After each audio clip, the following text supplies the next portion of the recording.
There is a massive unspoken plot twist hiding in plain sight, and it's sitting right next to you. Think about the most unsettling conspiracy theories floating around the internet, that we're trapped in a matrix and that the people running our world aren't actually human. We think this is modern internet but it isn't. The chilling truth is that academic philosophers were the original creators of conspiracy theories. Centuries ago, they sat in dark rooms and engineered the ultimate simulation plot twist. Not to entertain you, but to expose a terrifying glitch in your actual reality. Glitch that means that the people you love might not be real. Welcome to Stories That Change Your Life, where we take ancient wisdom and break it down into bite-sized philosophy to help you improve your life today. Let's get into it. Look around any busy city street. You see hundreds of people moving, reacting, navigating the world. They smile, they avoid obstacles, they check their phones. To you, they look entirely alive. But those ancient philosophers dropped a psychological bomb into human history. They asked a question that ruins sleep. How do you know there's anyone actually home behind those eyes? In the philosophy of the mind, this isn't just a scary story. It's an elite thought experiment called the philosophical zombie. A being physically identical to a human, but entirely devoid of conscious experience. It has no inner life, no subjective awareness. It mimics a person flawlessly, but underneath the skin, it is running on absolute autopilot.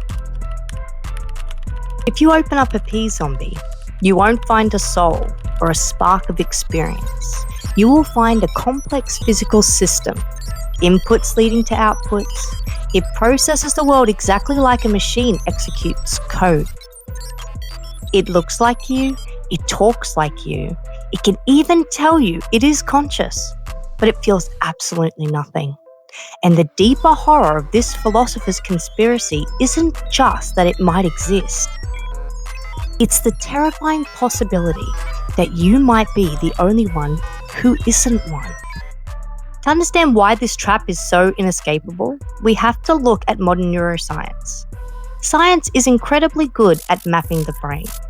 We can trace how light hits your retina, converts into electrical signals, and triggers neurons to make you turn your head. Philosopher David Chalmers calls these the easy problems. Now, they aren't actually easy. They take decades of rigorous science, but they are easy conceptually because they are just about mechanics. They ask how the biological machine performs a function. If you build a complex enough machine, the mechanism makes perfect sense. But then we hit the wall, the hard problem. It's not about how the brain processes data, it's about why that processing feels like anything at all. When you look at a crimson sunset, your brain processes the wavelength of red light. That's the mechanism. But why do you experience the vibrant, subjective redness of red? Materialism argues that if you completely explain the brain's physical hardware, you explain the mind. But the pea zombie proves there is a devastating explanatory gap. A zombie has an exact same hardware, but zero experience. How can a purely physical universe give birth to a non-physical feeling? When you truly grasp this concept, the world shifts. The bustling crowds around you suddenly feel deeply alien. You realize that you're trapped entirely within a fortress of your own mind. You can experience your own thoughts, but when you look at anyone else, you're looking across an unbridgeable void. Because consciousness leaves no physical footprint, it's completely unverifiable from the outside. Science can trap behavior and map synapses with perfect precision, but it can never pull back the curtain to prove that a flame of subjective experience is actually burning behind someone else's eyes. Every smile, every tear, every expression of profound empathy could just be a masterpiece of automated execution, a mask of behavior without a face underneath. You are left staring into a hall of mirrors, wondering if the people you love are truly feeling the world with you, or if they're simply executing highly sophisticated social programming. And then, the final, darkest realization takes root.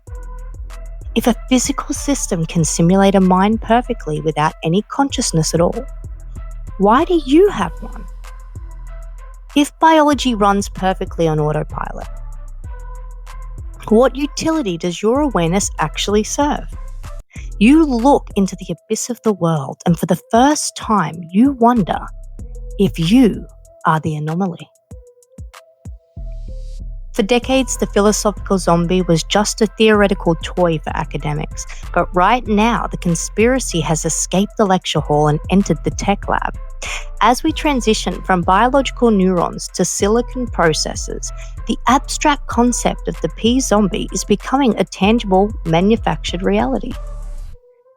When an advanced artificial intelligence system talks to you, writes poetry, or solves a complex problem, it mimics human cognitive behavior flawlessly. It inputs data, processes it through massive probability maps, and generates the perfect output. But it feels absolutely nothing.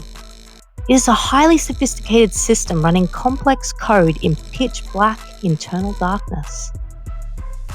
If a machine passes the Turing test, if its simulation of empathy is completely indistinguishable from a real human, does the lack of an internal soul even matter to us? We find ourselves building a world filled with synthetic zombies, beings that can hold our hands and handle our data, all while lacking a single spark of subjective experience.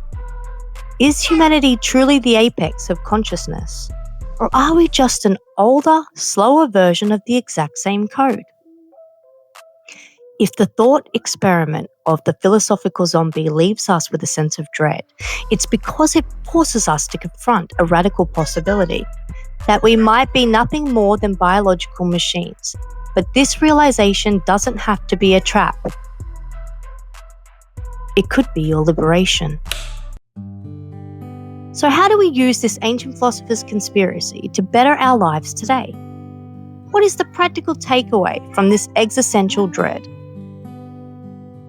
The philosophical zombie is actually a mirror of your personal growth.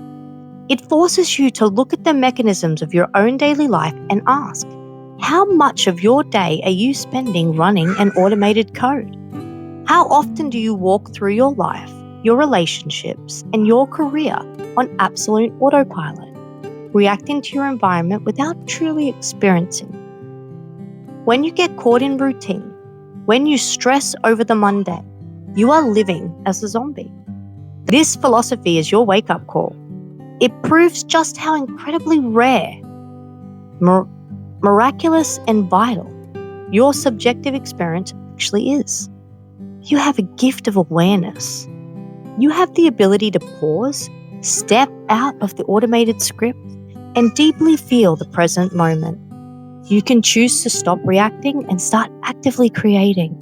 The next time you step onto a crowded city street, you will look at the faces passing you by. You can choose to see a sea of brilliant, complex simulations, flesh and blood machines executing their background code. Or you can choose to believe that behind every single vacant gaze, a quiet flame of experience is burning, experiencing the universe in its own completely unique way. The code is running, the simulation is perfect, but the choice to snap out of autopilot, to see the light, and to truly live is entirely yours. Thank you for watching Stories That Change Your Life. If this awakens something in you today, hit that subscribe button, Share this with someone who needs to wake up, and leave a comment below. Are you living, or are you just running code? Stay aware, protect your peace, and I'll see you in the next story. Thank you.